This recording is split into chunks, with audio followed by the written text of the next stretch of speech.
Hello les amis, aujourd'hui on va faire une vidéo rapide concernant le Nissi Swift. C'est un système de filtres variables ND qui sont en fait magiques parce que tu peux changer et passer de 1 à 9 stops de lumière en quelques secondes. Je t'explique comment ça marche. Tout d'abord, il y a le filtre VND de 1 à 5 stops, donc tu peux réduire la lumière qui rentre dans ton objectif de 1 à 5 stops. C'est, je pense, le filtre le plus utilisé par les créateurs de contenu, les filmmakers, etc. Voilà, donc ça, tu le visses sur ton objectif et tu as le petit levier ici qui te permet de changer l'intensité du filtre, ok? Mais que se passe-t-il maintenant si tu veux passer de 6 à 9 stops plutôt que de 1 à 5? Alors normalement, traditionnellement, tu devrais le dévisser, prendre un autre filtre, le mettre dessus et l'utiliser, ok? Maintenant, avec le Swift Kit, ce qu'ils ont fait, c'est qu'ils ont rajouté en fait un filtre de 4 stops. Et tu peux voir ici, il y a un petit décrochement, ce qui te permet de le mettre là où le levier se trouve. Et comme par magie, ça te le dit ici sur le côté d'ailleurs, minimum. De 1, ça passe à 5, de 2 à 6, de 3 à 7, de 4 à 8 et de 5 à 9. Donc tu le mets dessus comme ceci et c'est tout. Voilà, et tu peux continuer à l'utiliser de la même façon, donc tu bouges le levier, mais ça va changer, en fait, ça va passer de 1 à 5 à 6 à 9.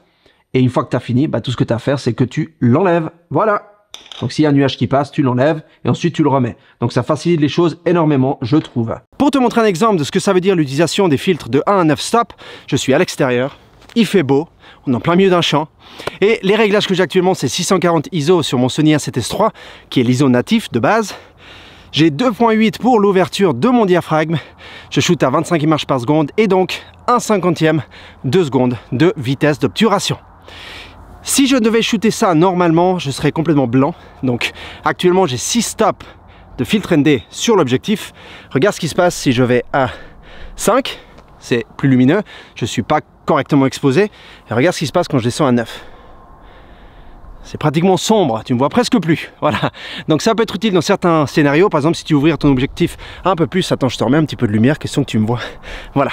Donc si tu veux shooter par exemple avec une ouverture de f1.4, bah évidemment, tu auras besoin de descendre plus dans tes filtres ND. Maintenant, regarde ce qui se passe quand j'enlève.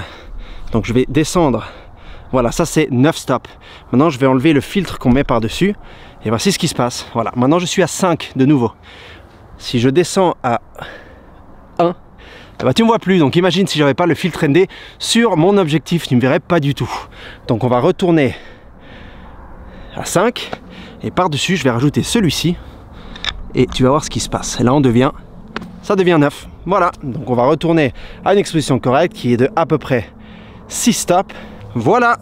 Donc ça donne un petit exemple dans la vraie vie de ce qui se passe lorsque tu utilises ces filtres. D'ailleurs, en parlant de petits leviers, c'est une petite parenthèse qui peut sembler moindre, mais qui pour moi est très importante. Ils ont fait un petit décrochement ici sur le bouchon, finalement, qu'ils n'avaient pas fait avant. Donc maintenant, tu peux mettre le bouchon par-dessus et garder le petit levier qui est très utile et que j'ai arrêté d'utiliser sur les systèmes précédents parce qu'à chaque fois, je devais le dévisser et le revisser pour mettre le bouchon, ce qui faisait pas de sens. Donc maintenant, il est inclus. Il y a la technologie True Color qui, comme le nom l'indique, veut dire couleur véritable. Donc c'est la couleur qui était véritablement là qui sera reproduite sur tes vidéos. Donc si tu avais un certain ton de couleur, tu auras le même ton de couleur sur ta vidéo pour éviter qu'il y ait des changements de couleur, comme on dit en anglais, des color casts. Mais il y a quelque chose de très important en plus sur le système Nissi Swift et c'est le fait que tu peux avoir jusqu'à 15 fonctions en faisant des différentes combinaisons entre différents filtres. Alors moi, actuellement, j'ai le filtre 1 à 5 et 6 à 9, donc c'est tout ce que je peux faire. Mais si tu achètes séparément le filtre Black Mist, un quart, le filtre UV et l'adaptateur, tu peux faire jusqu'à 15 différentes fonctions. Alors ces fonctions sont incluses ici, te donne un petit manuel recto verso qui te permet en fait de voir toutes les différentes fonctions que tu peux faire. Je vais pas toutes te les expliquer maintenant, mais c'est génial parce que tu peux avoir par exemple un filtre VND de 1 à 5 stops avec un Black Mist ou tu peux mettre un filtre UV avec un Black Mist et 6 à 9 stops. Bref, tu peux faire tout plein de différentes combinaisons, ce qui est en fait très intéressant parce que tu peux tout mettre ici dedans et c'est une petite boîte. En parlant de la petite boîte d'ailleurs, c'est une petite boîte qui est petite, qui est résistante au choc, qui est solide et la fermeture est claire. Quand tu la fermes, eh ben, l'eau ne va pas rentrer. Ce qui est pratique parce que souvent quand on utilise ces filtres, ce qui se passe c'est que tu vas près d'une rivière ou quelque part qui est humide ou qui a de la poussière ou etc. Ça va pas rentrer dans la boîte et ça va garder tes filtres au sec et en toute sécurité. Alors personnellement, ce que j'en pense, d'ailleurs j'ai pas été payé pour faire cette revue, cette vidéo, j'ai reçu le matériel gratuitement que je peux garder, mais c'est mon propre point de vue, ok?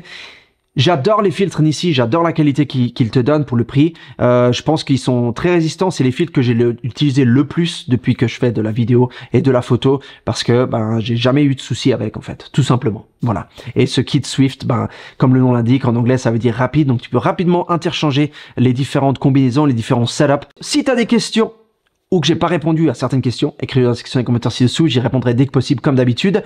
Abonne-toi si c'est pas déjà fait, comme ça tu rates aucune de mes prochaines vidéos, évidemment si mes vidéos te plaisent. Et continue à faire des belles photos, des belles vidéos, et je te retrouve tout prochainement. Ciao!